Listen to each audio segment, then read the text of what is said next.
A tense midnight drama took place at the Diltong police station in Georgetown, Penang, when some 30 Kampong Buah Pala residents formed a human barricade and forcefully stopped a police van from ferrying 3 detained leaders to the lockup. The residents' resistance was so determined that the police van was forced to reverse to its parking bay. Police personnel then took the handcuffed trio, M. Sugumaran, Joseph Stephen Draviam and C. Thamaraj, back to the station. The police released the trio on bail some 2 hours later.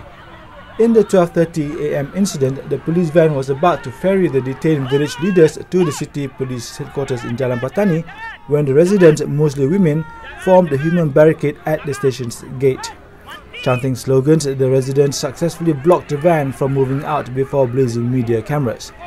During the commotion, there was some pushing and shoving by both the police and villagers, but no one was hurt or arrested.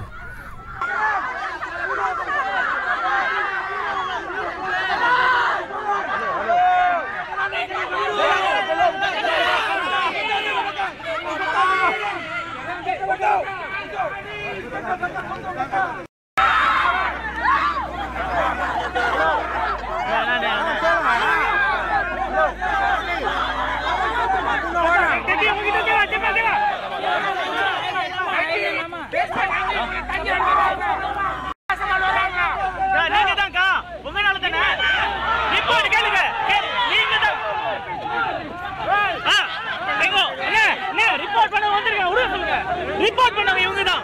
இவங்களே வந்துட்டாங்க. ஓடுங்க. வா தூங்கு DRI report. பலே பத்தா பலே. என்னங்க? என்ன நடந்துச்சு? இல்ல அதான் சரி இவங்க தான் சொன்னாங்க. நீங்க தான் சொன்னீங்க. என்கிட்ட இருக்கு நீ தான். என்கிட்ட இருக்கு ப்ரூஃப். பாருங்க. I never do.